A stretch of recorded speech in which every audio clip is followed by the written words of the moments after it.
Chapter 74. A breach of the Armistice. Despite the treaty, some of the men of Bakr were still determined to prolong their feud with Khuzā', and not long after the campaign of Arā to Syria, a clan of Bakr made a night raid against Khuzā', one of whom was killed.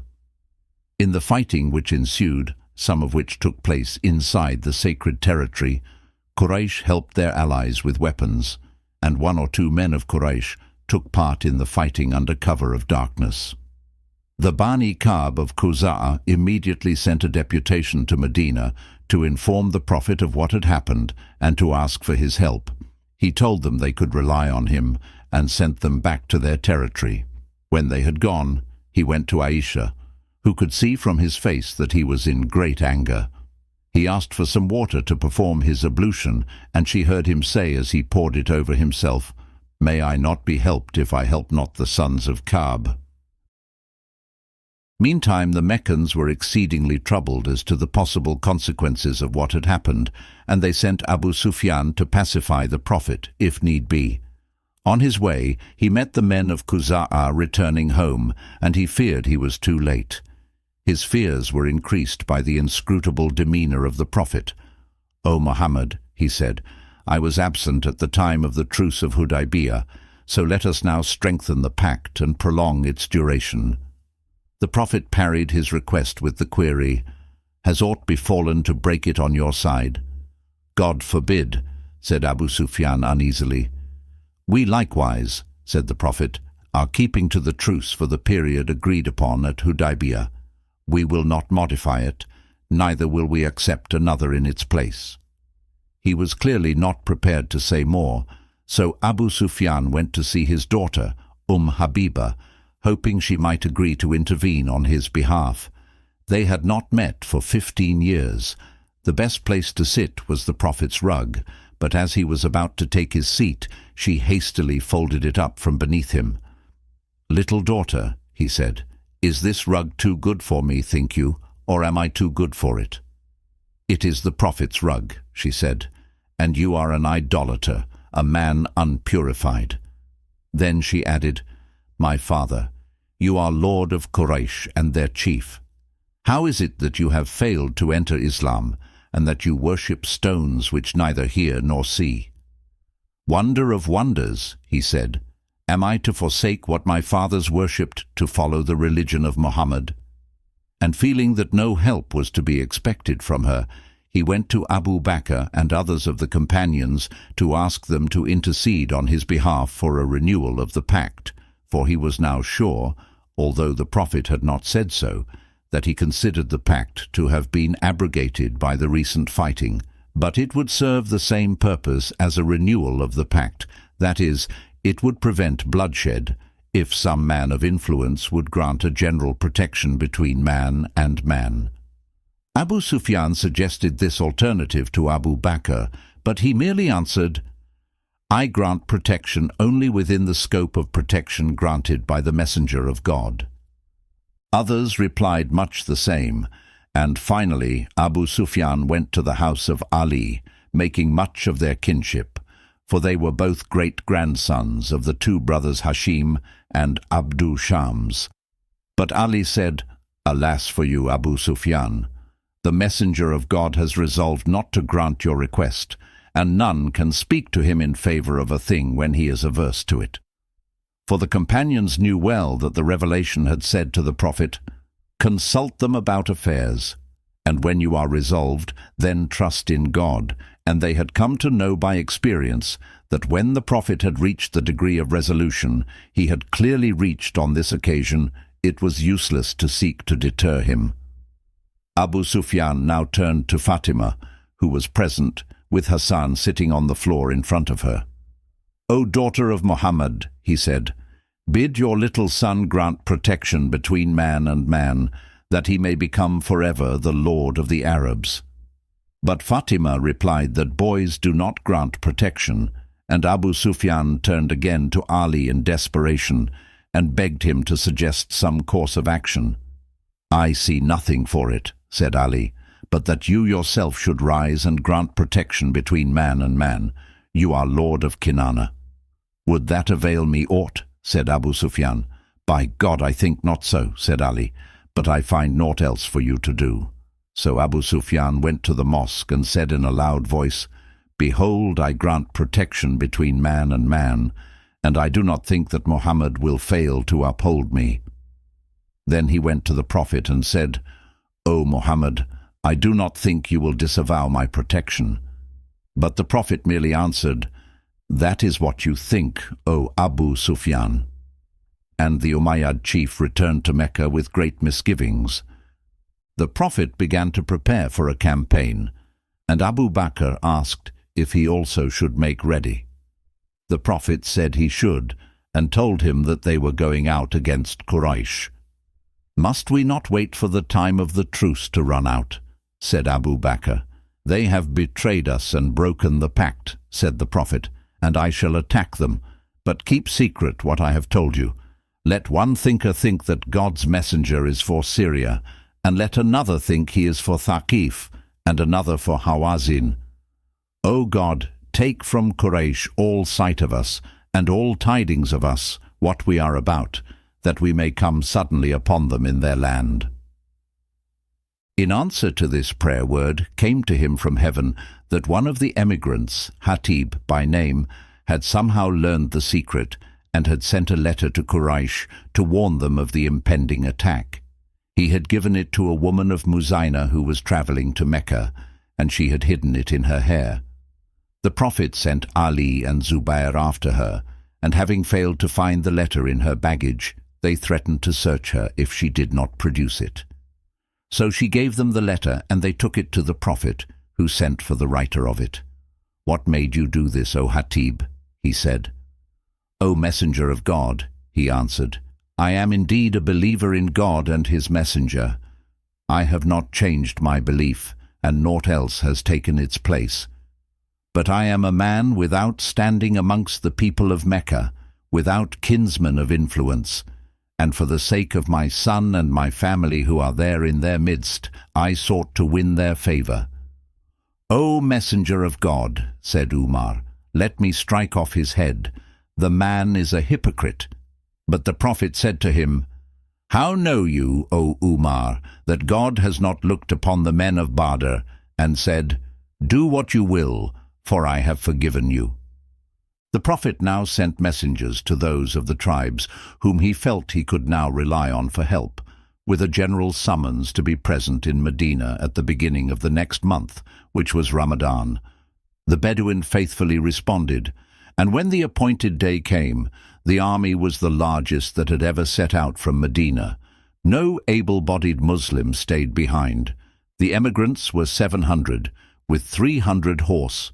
The helpers were 4,000, with 500 horse, and the tribes, including those who joined them on the way, brought the total numbers up to nearly 10,000 men. The cavalry rode on camelback, leading their horses, and except for a few of the closest companions, none of them knew who the enemy were. When they were about halfway, they were met by Abbas and al-Fadl and their sons. Abbas had decided that it was now time for them to leave Mecca and to live in Medina.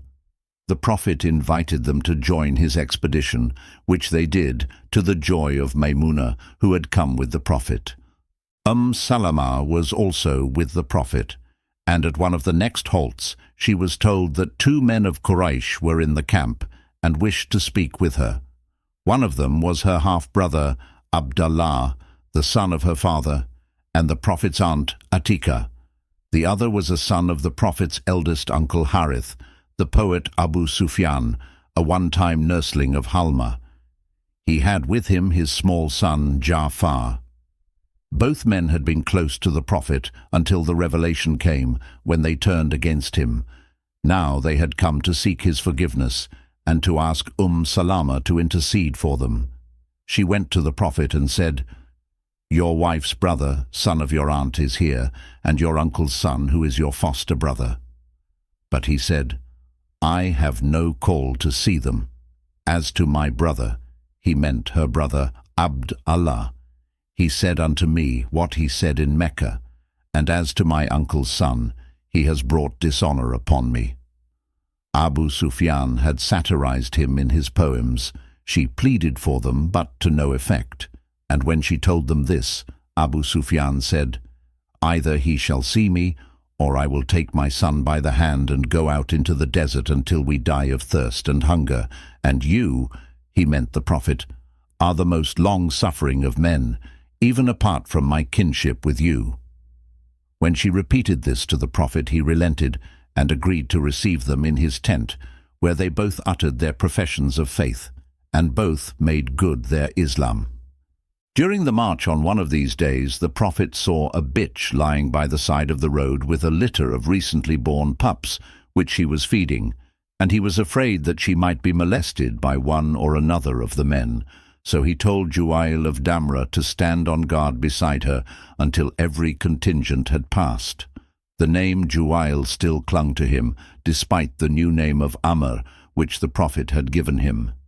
In Qudayd, the army was joined by the Bani Sulaim, a troop of cavalry 900 strong. "O Messenger of God," said one of their spokesmen, "you think we are dissemblers, and yet we are your maternal uncles." He was referring to Hashim's mother, Atika, who was a woman of their tribe. "So we have come unto you that you may put us to the test. We are steadfast in war, gallant at the encounter, horsemen firm in the saddle." Like those who had come with the main force from Medina, they had brought their standards and their pennants unmounted and furled. They now asked the Prophet to mount them, and to give them to men of his own choice from amongst them.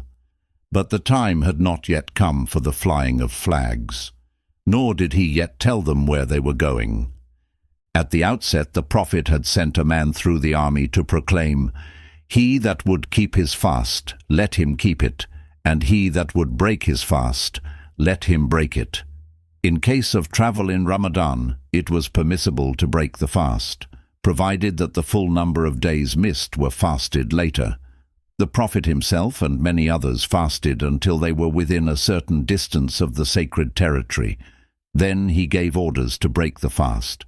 And when they had encamped at Mar az-Zahran, he let it be known that the reason for breaking the fast had been to gather up their strength for meeting the enemy. This aroused the curiosity of some of the men to breaking point.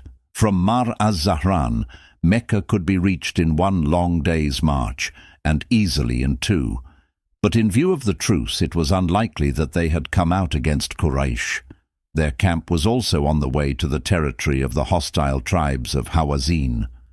Or could it be that, having gained possession of the northern garden of the Hijaz, the Prophet was now bent on capturing its southern garden, the hitherto impregnable Taif, the center of the worship of Allat? Seeing that the question, "Who are the enemy?" was being passed from man to man throughout the host, Ka'b ibn Malik volunteered to go to the Prophet and ask him. He did not, however, venture to put the question directly, but going to where the Prophet was seated outside his tent, he knelt in front of him and recited 4 melodious verses he had just composed for the occasion. The gist of these was that the men had reached the point of drawing their swords and interrogating them as to what enemy their edges were destined for, and that if the swords could have spoken, they too would have put the same question.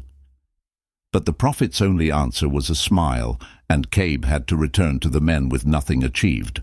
Their desire to know their own destination was no more than idle curiosity as compared with the eagerness of Quraysh and Hawazin to know the answer to the same question. The great tribe of Hawazin was spread mainly over the slopes of the hill country which dominated the southern extremity of the plain of Najd. Taif was on one of these slopes, and it was Thaqif, the inhabitants of Taif and guardians of its temple, who took the initiative of sending an urgent message to all their fellow clans of Hawazin that an army of 10,000 was on its way south from Yathrib, and that they must be prepared for the worst.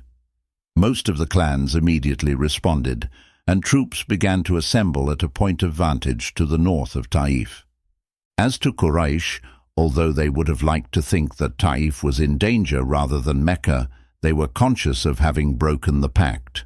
This, together with the Prophet's refusal to renew it, made them apprehensive almost to the point of despair. The Prophet was aware of this, and in order to increase their fears, he ordered his men to spread out, and each man to light a fire after dark. From the outskirts of the sacred territory, 10,000 campfires could now be seen burning, and news was quickly brought to Mecca that Muhammad's army was far larger than they had feared. After a hurried consultation, Quraysh accepted the offer of Abu Sufyan to go out and speak to the Prophet again.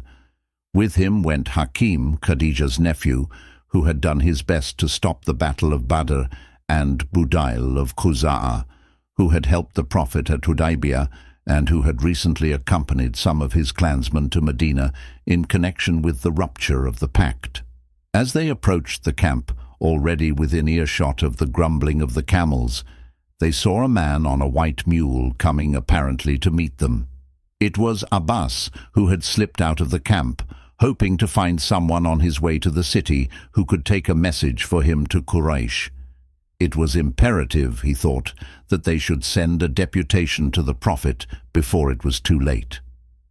When they had recognized and greeted each other, Abbas took them to the tent of the Prophet, and Abu Sufyan said, "O Muhammad, you have come with a strange assortment of men, some known and some unknown, against your kindred."